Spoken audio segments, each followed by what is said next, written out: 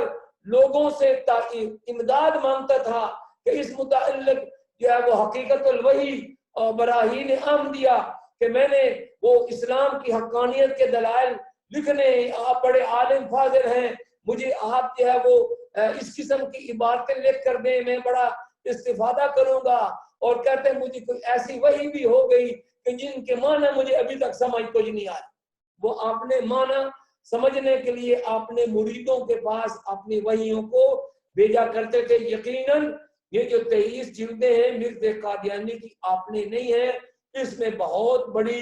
امداد لی گئی ہے. مگر جو کچھ بھی ہے یہاں مرزا قادیانی وہ کہہ رہا ہے کہ اللہ نے ہی مجھے مسیح موعود کے نام سے پکارا ہے. تو اس میں اپنے آپ کو نبی بھی کہہ رہا ہے اور مسیح موعود بھی کہہ رہا ہے. تو کوئی قادیانی اگر یہ کہے کہ مرزا قادیانی نے تو نبوت کا دعویٰ کیا ہی کوئی نہیں ہے، تو بھائی اگر دعویٰ نہیں کیا، یہ کتابیں ساری موجود ہیں. مثال کے طور پر یہی پہلا حوالہ. دوسرا حوالہ یہ ہے تتمۃ الوحی، تتمہ حقیقت الوحی، اس کا صفحہ نمبر 68 ہے. روحانی خزائن جلد نمبر 22 اور صفحہ نمبر 503 ہے. دیکھیں اس کتاب میں مرزا قادیانی نے اپنے آپ کے نبی ہونے اور مسیح موعود ہونے کا دعویٰ کیا ہے یا نہیں. تو اگر مرزا نے دعویٰ نہیں کیا، یہ کتابیں جھوٹی ہیں. ہم کہتے ہیں ان کتابوں پر لعنت بھیجو، ان کو جوتے مارو، ان پر پیشاب کرو اور ان کو آگ میں جلاؤ. لیکن قادیانی یہ کام نہیں کریں گے. اس کا مطلب یہ ہے کہ دال میں کچھ کالا کالا ضرور ہے، بلکہ قادیانیوں کی ساری دال ہی کالی ہے. ایک اور حوالہ، مرزا قادیانی کہتا ہے سچا خدا وہی خدا ہے جس نے قادیان میں اپنا رسول بھیجا. کتاب ہے دافع البلا، صفحہ نمبر 11، روحانی خزائن جلد نمبر 18 اور صفحہ نمبر 231. اب آپ بتائیں، کوئی قادیانی کہے کہ مرزا قادیانی نے تو نبی اور رسول ہونے کا دعویٰ ہی نہیں کیا، تو یہ دافع البلا میں کیا ہے؟ سچا خدا وہی خدا ہے جس نے قادیان میں اپنا رسول بھیجا. والا پھر دیکھ لیں، دافع البلا صفحہ نمبر 11، روحانی خزائن جلد نمبر 18 صفحہ نمبر 231. ایک اور حوالہ، مرزا قادیانی کہتا ہے خدا تعالیٰ نے آج سے 26 برس پہلے میرا نام براہین احمدیہ میں محمد اور احمد رکھا اور حضرت صلی اللہ علیہ وسلم کا بروز مجھے قرار دیا. یہ بھی تتمہ حقیقت الوحی صفحہ نمبر 67، روحانی خزائن جلد نمبر 22 صفحہ نمبر 502 ہیں. کتنے حوالے ہم دکھائیں مرزا قادیانی کی کفریات اور اس کے دعوی نبوت بھرا ہوا ہے. اور آپ نے کچھ نہیں دیکھنا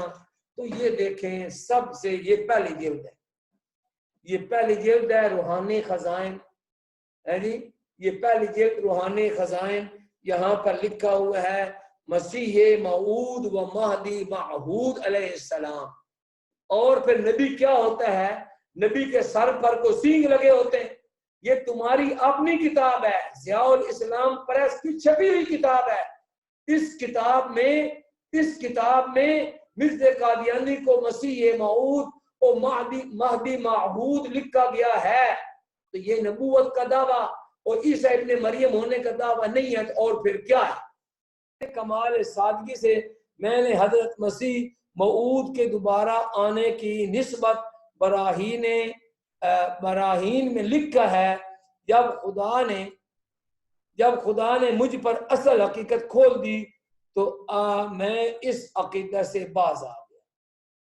مرزا قادیانی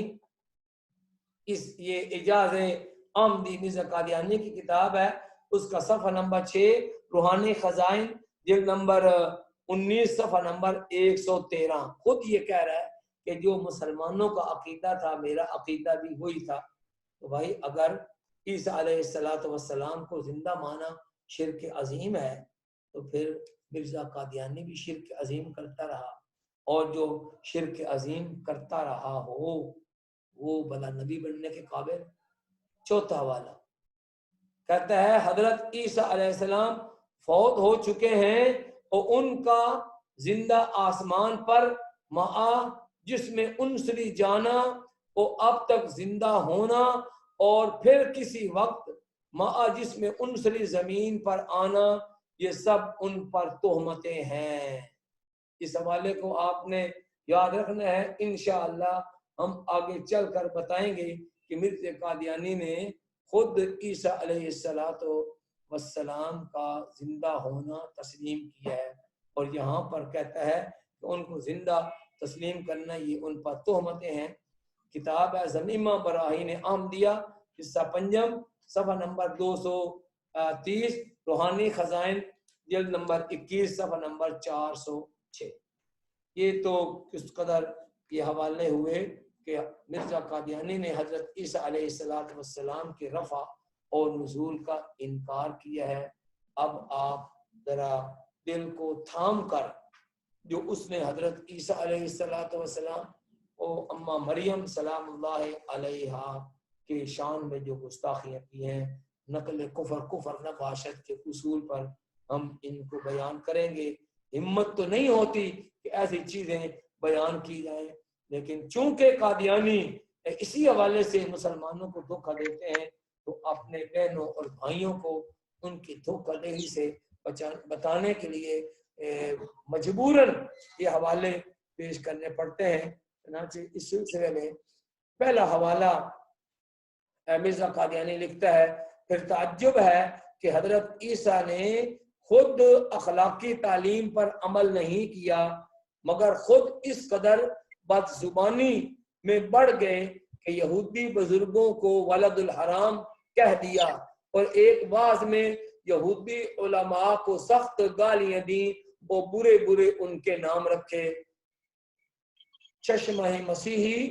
صفحہ نمبر 11، روحانی خزائن جلد نمبر 20 صفحہ نمبر 346۔ دوسرا حوالہ مرزا قادیانی کہتا ہے وہ صرف ایک عاجز انسان تھا اور تمام انسانی ضعفوں سے پورا حصہ رکھتا تھا، اور وہ اپنے 4 بھائی حقیقی اور رکھتا تھا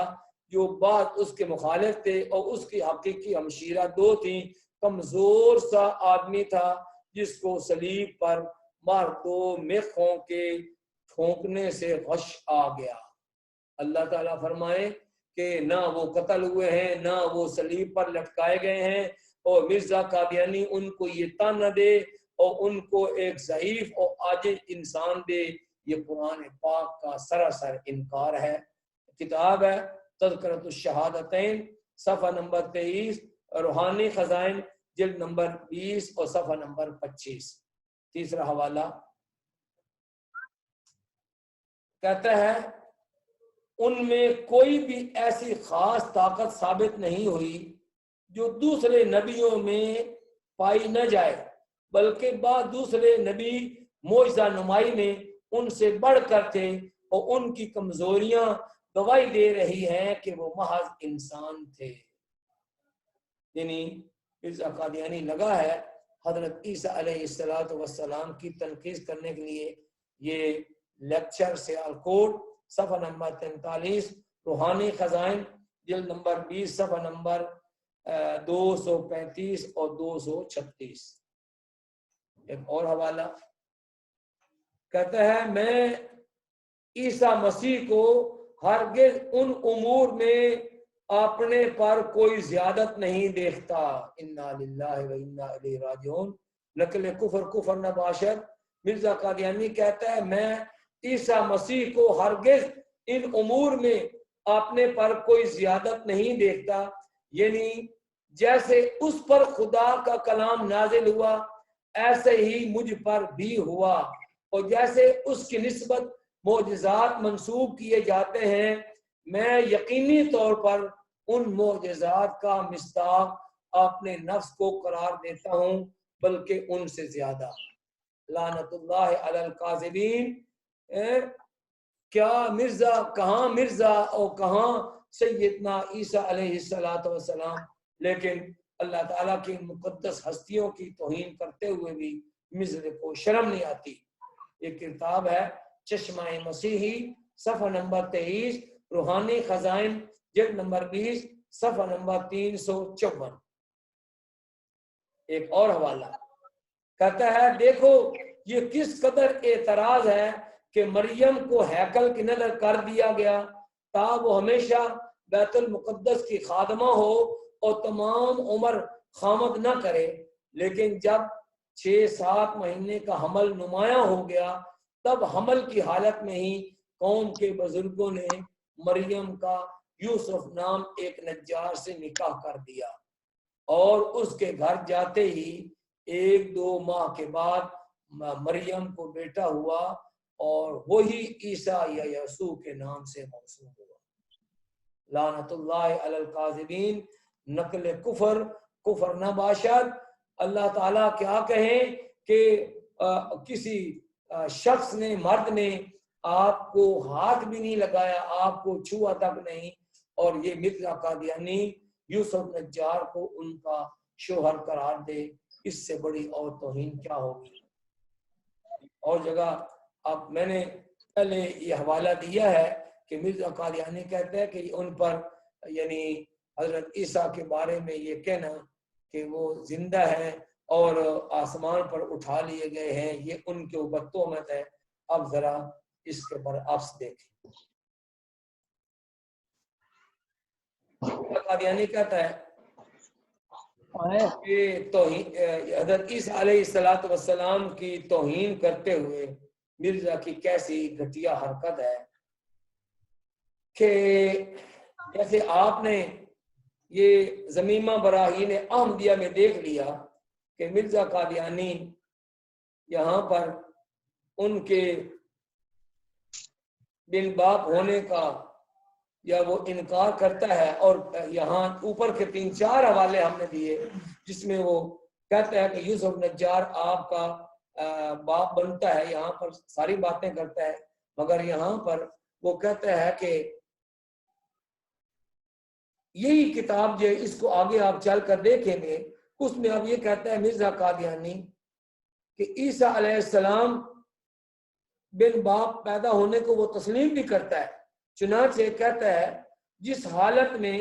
برسات کے دنوں میں ہزارہا کیڑے مکوڑے خود بخود پیدا ہو جاتے ہیں، اور حضرت آدم علیہ السلام بھی بغیر ماں باپ کے پیدا ہوئے، تو پھر حضرت عیسیٰ کی اس پیدائش سے کوئی بزرگی ان کی ثابت نہیں ہوتی، بلکہ بغیر باپ کے پیدا ہونا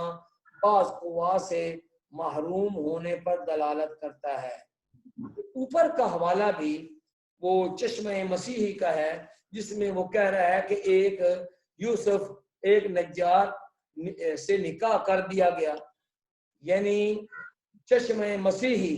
اس کے صفحہ نمبر 355 اور 356 میں مرزا قادیانی کہہ رہا ہے کہ نجار کے ساتھ آپ کا نکاح کرا دیا گیا۔ اسی کتاب یعنی چشمہ مسیح کے تقریباً وہی صفحہ، اس کا صفحہ نمبر 356 ہے، اس میں وہ کہتا ہے کہ اگر عیسیٰ علیہ السلام بغیر باپ کے پیدا ہو گئے تو یہ کون سے کمال کی بات ہے۔ حضرت آدم علیہ السلام بھی تو بغیر باپ کے پیدا ہو گئے تھے، اور پھر یہ دیکھو کہ حضرت عیسیٰ علیہ السلام کی پیدائش کو وہ ہزار کیڑے مکوڑے ان کے ساتھ تشبیہ دیتا ہے کہ جیسے اعوذ باللہ من ذالک ہزار کیڑے مکوڑے خود پیدا ہو جاتے ہیں، تو حضرت عیسیٰ علیہ السلام اگر خود بخود پیدا ہو گئے ہیں تو یہ کون سی خوبی کی۔ اس کے افسوسناک بات اگلی ہے، مرزا قادیانی کہتا ہے حضرت عیسیٰ علیہ السلام شراب پیا کرتے تھے، شاید کسی بیماری کی وجہ سے یا پرانی عادت کی وجہ سے۔ کی باتیں ان کے اوپر شراب کا الزام لگانا، صفحہ نمبر 65 صفحہ نمبر 65 روحانی خزائن حاشیہ جلد نمبر روحانی 19 خزائن اور صفحہ نمبر 19 اور صفحہ نمبر 71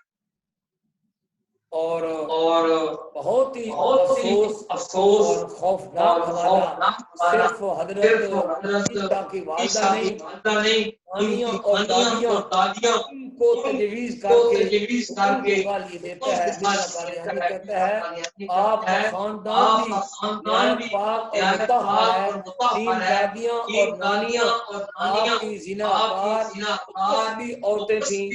تھیں، ان سے آپ کا وجود توحید پذیر ہوا۔ یعنی پہلے تو کبھی کسی جگہ وہ کہتا ہے بغیر باپ کے پیدا نہیں ہو سکتے۔ ہم نے ابھی وہ چشمہ مسیحی کا حوالہ دیا، ایک ہی جگہ پر کہتا ہے کہ اگر ان کو یہ کہا جائے کہ وہ بغیر باپ کے پیدا ہوئے ہیں تو یہ بڑی بری بات ہے، اور ان کا نکاح ہو گیا تھا، چشمہ مسیحی میں کہے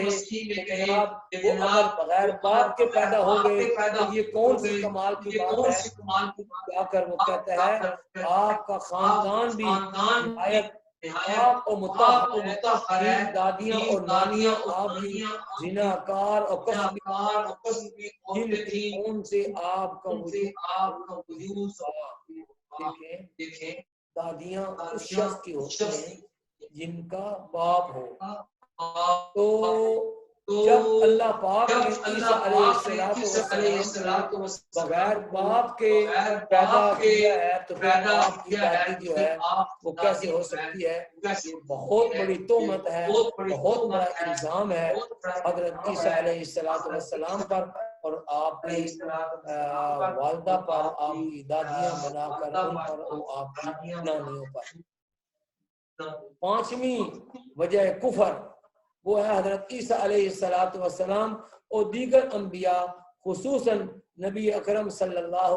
علیہ وسلم کی مرزا قادیانی نے توہین کی ہے۔ چنانچہ مرزا کہتا ہے خدا تعالیٰ نے حضرت صلی اللہ علیہ وسلم کے چھپانے کے لیے ایک ایسی ذلیل جگہ تجویز کی جو نہایت متعفن اور تنگ اور تاریک اور حشرات الارض کی نجاست کی جگہ تھی۔ یہ کتاب ہے تحفہ گولڑویہ، صفحہ نمبر 70، روحانی خزائن جلد نمبر 17، صفحہ نمبر 205۔ اور آگے سنیں، یہ تو آیت شاید پہلے ہم پڑھ چکے۔ مرزا قادیانی اسی کتاب میں یعنی تحفہ گولڑوی میں کہتا ہے محمد الرسول اللہ والذین معہ اشداء علی الکفار رحماء بینہم، کہتا ہے اس وحی میں میرا نام محمد رکھا گیا اور رسول بھی۔ تو یہ سورت فتح کی جو آیت ہے مرزا قادیانی پر نازل ہوئی یا حضرت محمد صلی اللہ علیہ وسلم پر؟ ہم یہ سمجھتے ہیں کہ مرزا قادیانی اس آیت کو اپنی طرف منسوب کر کے حضور علیہ السلام کی بڑی سخت قسم کی وہ توہین کر رہا ہے۔ اگلا حوالہ یہ جو محمد رسول اللہ والا ہے، یہ تو کتاب ہے ایک غلطی کا ازالہ، صفحہ نمبر 3، روحانی خزائن جلد نمبر 18، صفحہ نمبر 207۔ اور اس سے آگے مجموعی طور پر جو انبیاء علیہ السلام کی وہ توہین کرتا ہے، کہتا ہے میں آدم ہوں، میں نوح ہوں، میں ابراہیم ہوں، میں اسحاق ہوں، میں یعقوب ہوں، میں اسماعیل ہوں، میں موسیٰ ہوں، میں داؤد ہوں، میں عیسیٰ ابن مریم ہوں، میں محمد صلی اللہ علیہ وسلم ہوں۔ نعوذ باللہ من ذالک۔ تتمہ حقیقت الوحی، صفحہ نمبر 251، روحانی خزائن جلد نمبر 22، صفحہ نمبر 521۔ رات محترم، وقت چونکہ بہت ہی زیادہ گزر رہا ہے اور یہ تو اس بات پر بہت سارے حوالہ جات ہیں کہ مرزا قادیانی نے کیسے کیسے انبیاء علیہ السلام کی توہین کی ہے۔ چند ایک حوالے میں نے آپ کے سامنے پیش کیے۔ مرزا قادیانی کے کفر کی چھٹی وجہ بھی ہم نے بیان کی تھی کہ وہ حضرت عیسیٰ علیہ السلام کے معجزات کا انکار کرتا ہے۔ ایک حوالہ مرزا قادیانی کہتا ہے عیسائیوں نے بہت سے آپ کے معجزات لکھے ہیں، مگر حق بات یہ ہے کہ آپ سے کوئی معجزہ نہیں ہوا۔ زمیمہ انجام آتھم حاشیہ صفحہ نمبر 6، روحانی خزائن جلد نمبر 11 صفحہ نمبر 290۔ حضرت عیسیٰ علیہ السلام کے معجزات اللہ رب العزت نے قرآن پاک میں بیان فرمائے ہیں، اور اس میں وہ پرندوں کو مٹی کے پرندے بنا کر ان کو پھونک مار کے ان کو اڑانا، اور اسی طریقے سے وہ بیماروں کو ان کو دم کرنا، ان کا صحت یاب ہو جانا۔ مختلف صورتوں میں اللہ تعالیٰ نے ان معجزات کو بیان کیا ہے، لیکن مرزا غلام احمد قادیانی حضرت عیسیٰ علیہ السلام کے ان معجزات کا جو ہے وہ انکار کر رہا ہے۔ تو یہ بھی مرزا قادیانی کے کفر ہونے کی بہت بڑی، کافر ہونے کی بہت بڑی جو ہے یہ دلیل ہے۔ آخری جو بات ہے وہ ہم اس سے پہلے ایک اور بھی میں بتا دوں، پہلے بھی ذکر ہوا ہے کہ جہاد، اس کے بارے میں حضور علیہ السلام کا فرمان ہے الجہاد ماض الی یوم القیامہ، اور اس کو کنز العمال نے نقل کیا ہے، جلد نمبر 1 ہے اس کی، کنز العمال کی صفحہ نمبر 277 ہے،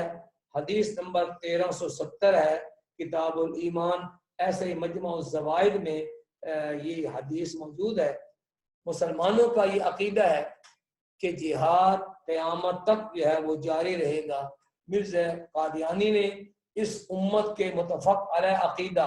جس پر قرآن پاک کی سینکڑوں آیات موجود ہیں، مرزا قادیانی نے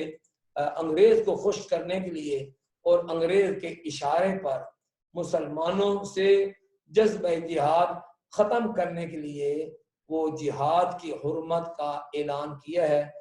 چند ایک حوالے اور عبارتیں میں آپ کے سامنے پیش کرتا ہوں۔ نمبر 1، مرزا قادیانی کہتا ہے آج سے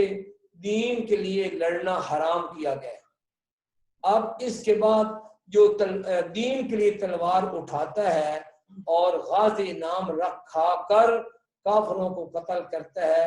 وہ خدا اور اس کے رسول کا نافرمان ہے۔ اللہ اور اس کے رسول جہاد کو جاری رکھنے کا اعلان فرمائیں، لیکن مرزا قادیانی یہ کہے کہ آج سے دین کے لیے لڑنا حرام ہو گیا۔ خطبہ الہامیہ صفحہ نمبر 17، روحانی خزائن جلد نمبر 16 صفحہ نمبر 17۔ کہتا ہے میں یقین رکھتا ہوں کہ جیسے جیسے میرے مرید پڑھیں گے ویسے ویسے مسئلہ جہاد کے معتقد کم ہوتے جائیں گے، کیونکہ مجھے مسیح اور مہدی مان لینا ہی مسئلہ جہاد کا انکار کرنا ہے۔ گویا مرزا قادیانی کو لایا گیا ہے جہاد کا انکار کرانے کے لیے، مسلمانوں کے ذہنوں سے جہاد والا کنسیپٹ ختم کرانے کے لیے۔ وہی بات جو میں نے تحریک احمدیت کے حوالے سے آپ کو بتائی ہے، یہ وہی چیز نکل آئی کہ مرزا قادیانی کو جیسے اس نے اپنے مجموعہ اشتہارات میں تسلیم کیا ہے کہ میں انگریز کا خود کاشتہ پودا ہوں، اور اس کی کاشت اس لیے کی گئی کہ جہاد کی حرمت کا اعلان کیا جائے۔ چنانچہ نثر اور نظم میں مرزا قادیانی نے جہاد کی حرمت کا اعلان کیا۔ مرزا کے چند اشعار بھی ہیں، کہتا ہے اب چھوڑ دو جہاد کا اے دوستو خیال، اب چھوڑ دو جہاد کا اے دوستو خیال، دین کے لیے حرام ہے اب جنگ اور قتال، اب آ گیا مسیح جو دین کا امام ہے، اب آ گیا مسیح جو دین کا امام ہے، دیں گے تمام جنگوں کا دین کے تمام جنگوں کا اب اختتام ہے، دین کے تمام جنگوں کا اب اختتام ہے، یعنی اب دین کے لیے جنگیں کرنے اب ختم ہو چکی۔ کہتا ہے اب آسمان سے نور خدا کا نزول ہے، اب جنگ اور جہاد کا فتویٰ فضول ہے، دشمن ہے وہ خدا کا جو کرتا ہے اب جہاد، منکر نبی کا ہے جو یہ رکھتا ہے اعتقاد، یعنی جو جہاد کا اعتقاد رکھتا ہے مرزا قادیانی کے نزدیک وہ گویا وہ شخص نبی کا منکر ہو گیا۔ مرزا قادیانی کے نزدیک وہ نبی کا صحیح ماننے والا وہی ہے جو گویا جہاد کا انکار کر دے۔ یہ کتاب ہے سمیمہ تحفہ گولڈویہ، صفحہ نمبر 42، روحانی خزائن جلد نمبر 17، صفحہ نمبر 77 و 78۔ اب آخری چیز مرزا قادیانی کی جو کفر کی وہ بیان کی گئی تھی وہ ہے مسلمانوں کی تکفیر، یعنی قادیانی خود مرزا غلام احمد قادیانی نے اور اس کے دونوں بیٹے بشیر الدین محمود اور بشیر احمد ایم اے نے ایسی کچھ باتیں کی ہیں کہ ان کی سے یہ معلوم ہوتا ہے کہ جو شخص مرزا غلام احمد قادیانی کو اللہ کا نبی نہ مانے وہ ان قادیانیوں کی نگاہ میں وہ کافر ہوتا ہے۔ چنانچہ مرزا قادیانی کا قول ہے، کہتا ہے جو میرے مخالف تھے ان کا نام عیسائی اور یہودی اور مشرک رکھا گیا۔ کتاب ہے نزول المسیح، صفحہ نمبر 4، حاشیہ روحانی خزائن جلد نمبر 18، صفحہ نمبر 382۔ اس کا کیا مطلب ہے کہ جو شخص بھی مرزے کی مخالفت کرتا ہے، مرزے کو اللہ کا نبی نہیں مانتا، مرزے کو امام مہدی نہیں مانتا، مرزے کو مسیح موعود نہیں مانتا، وہ گویا یہودی بھی ہو گیا، وہ عیسائی بھی ہو گیا اور وہ مشرک بھی ہو گیا۔ ایک اور حوالہ، اور یہ حوالہ بھی کس کا؟ تذکرہ، جس کو وہ وحی مقدس کہتے ہیں۔ مرزا قادیانی کہتا ہے وہ مجھے بشارت دی کہ جس نے تجھے شناخت کرنے کے بعد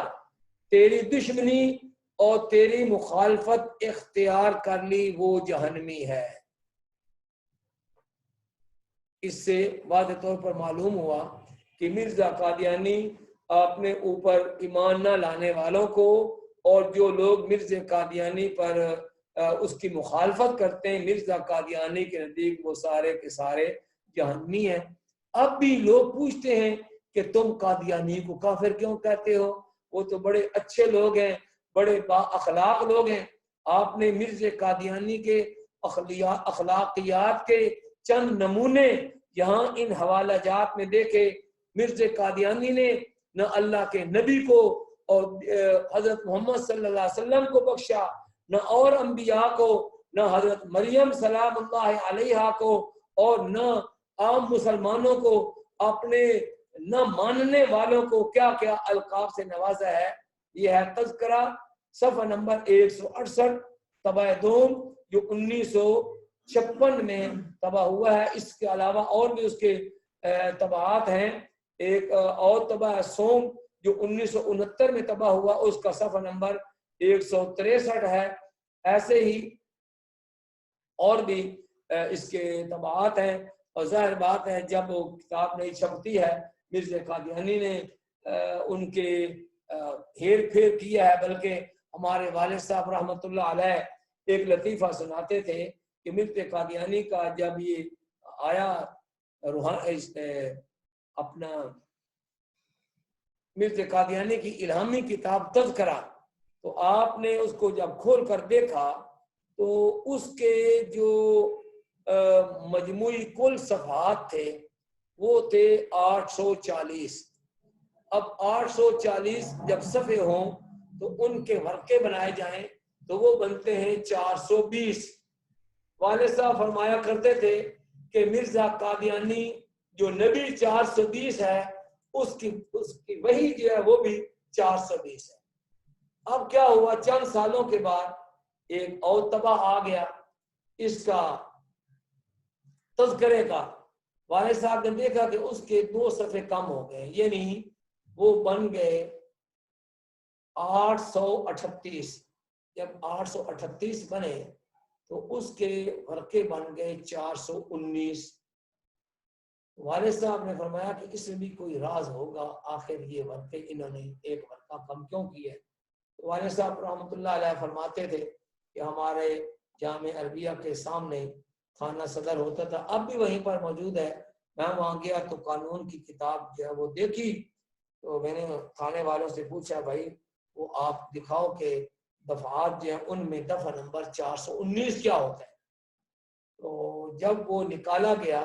تو پتہ چلا کہ دفعہ نمبر 419 ہوتا ہے خیانت مجرمانہ، یعنی اس میں کوئی خیانت کی گئی ہے۔ جب اس نئے ایڈیشن کو دیکھا گیا تو اس میں کئی قسم کی خیانتیں کی گئی تھیں، پہلی جو عبارتیں پہلے اس طبع میں تھے پہلے والے میں، اب وہ آنے والے نئے ایڈیشن میں وہ چیزیں نہیں تھی تو وہ خیانت بھی کی گئی۔ بہرحال یہ ان کی الہامی کتاب ہے تذکرہ، تو مرزا قادیانی کہتا ہے مجھے بشارت دی گئی ہے کہ جس نے تجھے شناخت کرنے کے بعد، یعنی ان کو پتہ چل گیا ہے کہ یہ مرزا غلام احمد قادیانی ہے اور اس یہ دعاوی ہیں، اگر وہ پھر بھی تیری دشمن ہے تو وہ سارے کے سارے کیا ہے جہنمی۔ تیسرا حوالہ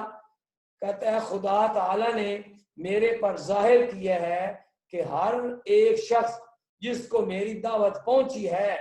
اور اس نے مجھے قبول نہیں کیا وہ مسلمان نہیں۔ یہ بھی تذکرہ صفحہ نمبر 600 ہے، طبع دوم ہے۔ اب یہ تو 3 حوالے ہیں مرزا قادیانی کی اپنی کتابوں کے۔ اب ایک ایک حوالہ مرزا قادیانی کا جو بیٹا ہے بشیر الدین محمود، ایک حوالہ اس کا پیش کرتے ہیں، وہ مرزا قادیانی کے نہ ماننے والوں کو کیا سمجھتا ہے، اور ایک حوالہ اس کا دوسرا بھائی بشیر احمد ایم اے، وہ اپنی کتاب کلمۃ الفصل میں لکھتا ہے۔ پہلے ہم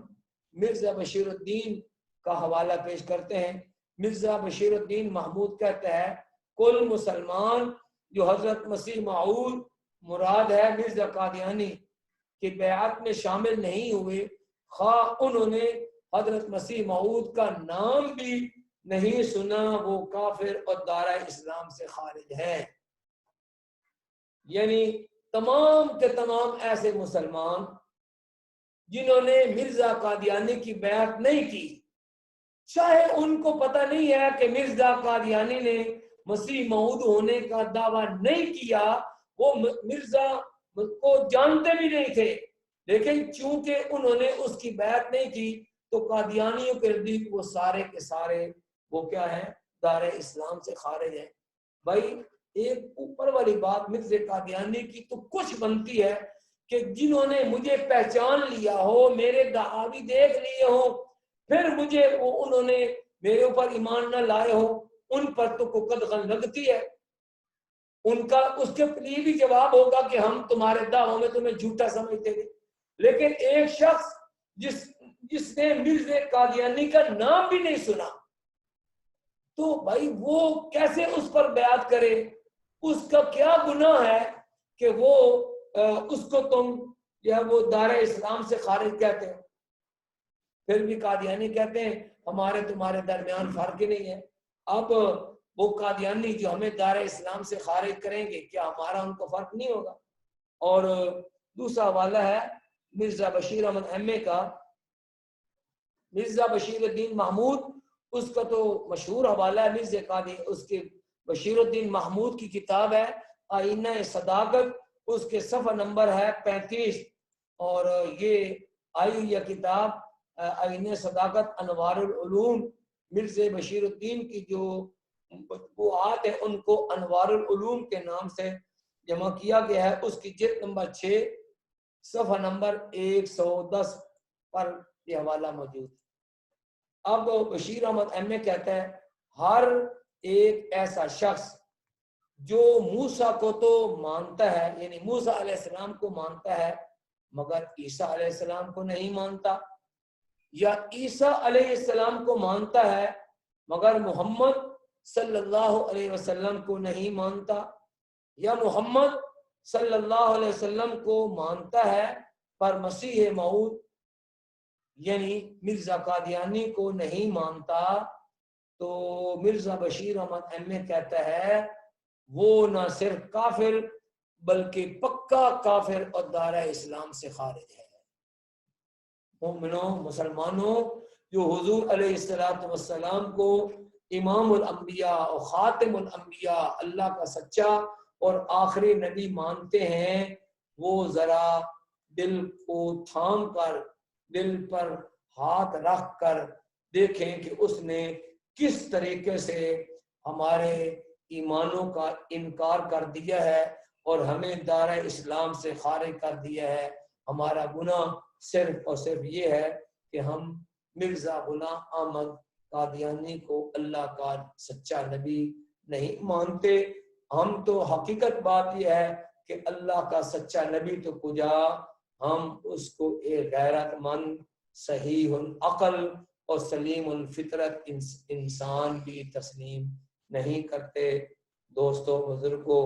بہنوں اور بھائیوں، ہم نے یہ چند دنوں میں مرزا قادیانی کے وہ عقائد جو مسلمانوں سے بالکل یا مختلف ہیں اور مسلمانوں سے ان کے تضاد موجود ہیں، مسلمانوں کے ان کے خلاف جو ہے جو عقائد ہیں وہ بھی بیان کیے، اور سلف صالحین نے حضور علیہ السلام کی ختم نبوت کے جو منکرین ہیں ان کے بارے میں جو ارشادات بیان فرمائے ہیں ان کا ہم نے تذکرہ کیا ہے۔ حقیقت بات تو یہ ہے کہ اس اجلت میں ان سارے حوالہ جات کو جو ہے وہ پیش نہیں کیا جا سکتا، نہ ان پر جو ہے وہ سیر حاصل باس ہو سکتی ہے، لیکن ہم نے یہ سمجھا کہ کرونا وائرس کی وجہ سے چونکہ اجتماع جو ہے وہ سارے ان پر پابندی لگا دی گئی ہے، تو ایسا نہ ہو کہ ختم نبوت کے عقیدہ کو بیان کرنے میں ہماری غیر حاضری لگ جائے۔ اس لیے حاضری لگانے کے لیے اور اللہ کے دربار میں سرخ روئی حاصل کرنے کے لیے اور سادہ لوگ مسلمانوں کو آگاہ کرنے کے لیے جو کہ قادیانیوں کے اس فتنے سے ناواقف ہیں اور ان کے چنگل میں آ جاتے ہیں یا ان کو مختلف ہیلوں اور بہانوں سے وہ گمراہ کرنے کی کوشش کرتے ہیں، میں نے کوشش کی ہے کہ چیدہ حوالہ جات وہ جو ہے وہ ہم آپ کے سامنے پیش کر دیں۔ اگر یہ جو چند حوالہ جات جو ہے وہ پیش کیے گئے ہیں، یہ حوالہ جات جو ہم نے پیش کیے ہیں، اگر ان کو سامنے رکھ کر اس 15 روزہ کورس میں جو باقی حوالہ جات ہیں اور قادیانیوں کے ایک ایک اعتراض کا ایک ایک جواب میں 6 جوابات دیے گئے ہیں، ان کو آپ پڑھیں گے تو انشاءاللہ شرح صدر کے ساتھ آپ اس پر آپ کا ایمان بن جائے گا کہ حضور علیہ السلام کے بعد کوئی شخص بھی جو نبوت کا دعویٰ کرے گا، کیسا ہو، کہیں کا ہو، وہ دجال اور کذاب تو ہو سکتا ہے لیکن اللہ کا سچا نبی نہیں ہو سکتا۔ ہم نے اپنے جو اسباق ہیں ان کو یوٹیوب کے اوپر رکھ دیا ہے، اس لیے مکمل حوالہ جات دیکھنے کے لیے ہمارے یوٹیوب چینل جو ہے اس پر ہمارے اسباق کو دیکھ لیں۔ اس کے ساتھ ساتھ ہم نے شروع دن میں بتایا تھا کہ یہ 15 روزہ کورس بھی ہوتا ہے، اور چونکہ یہاں تو اجتماع ناممکن ہے، لیکن ہم ایسے لوگ جو اس ختم نبوت کے مشن پر کام کرنا چاہتے ہوں مستقل بنیادوں پر اور اس فتنے سے پوری آگاہی حاصل کرنا چاہتے ہوں، ان کے لیے 1 سالہ 2 سالہ وہ ختم نبوت کا تخصص کا پروگرام رکھا ہوا ہے۔ اس میں وہ لوگ آ کر 1 سال 2 سال وہ لگاتے ہیں۔ یہ جو قادیانیوں کا ایک کچا چٹھا ہے اس کو بھی وہ پرکھتے ہیں۔ مسلمان علماء نے 1400 صدیوں میں ان پر جو کام کیا ہے اس کا بھی مطالعہ کرتے ہیں اور ریسرچ ہوتی ہے۔ تو میں آج کے اور اس اختتامی سبق میں یہ بھی دعوت دوں گا ان علماء کرام کو کہ جو دین کے مختلف شعبوں پر کام کر رہے ہیں، جیسے میں نے شروع میں عرض کیا تھا وہ علامہ انور شاہ کشمیری رحمۃ اللہ تعالی علیہ کا قول پیش کیا تھا کہ اس صدی کا سب سے خطرناک فتنہ وہ فتنہ قادیانیت ہے، مسلمانوں کو اس کے پھیلاؤ سے بچانے کے لیے، مسلمانوں کے ایمان کا تحفظ کرنے کے لیے اپنا تن من دھن قربان کر دینا چاہیے۔ تو ایسے لوگ جو مستقل بنیادوں پر اس ختم نبوت کے مشن پر کام کرنا چاہتے ہوں، ہماری طرف سے ان کو کھلی دعوت ہے کہ شعبان سے لے کر اب تو یہ ہمارا یہ کورس چل رہا تھا، اب شعبان میں چھٹیاں چل رہی ہیں، تو انشاءاللہ تعالی اللہ تعالیٰ کرم فرمائیں گے، کرونا وائرس وقت ختم ہو جائے گا۔ ہمارا تعلیمی سال وہ شوال کے مہینہ سے شروع ہوتا ہے اور شعبان تک یہ تقریباً 9-10 مہینے یہ ہمارا سال تعلیمی سال چلتا رہتا ہے۔ اس دوران علماء کرام ہمارے پاس تشریف لے آئیں، پورا 1 سال یا 2 سال وہ وقف کریں، انشاءاللہ بالتفصیل ان کو اس پر سیر حاصل، ان کو معلومات فراہم کی جائیں گی اور وہ خود بھی اس پر ریسرچ کریں گے، مطالعہ کریں گے۔ اللہ تعالیٰ مجھے اور سارے دنیا کے لوگوں کو قادیانی فتنہ سے اجتناب کرنے کی، اس سے بچنے کی، اور دوسرے لوگوں کو اس دجالی فتنے سے باز رہنے کے لیے ان کی رہنمائی کرنے کے لیے اللہ تعالیٰ ہمیں اس کی توفیق عطا فرمائے۔ اور یہ ہم نے جو ٹوٹی پھوٹی خدمت کی ہے، اللہ تعالیٰ اس کو اپنی بارگاہ میں قبول فرمائے۔ وآخر دعوانا ان الحمد للہ رب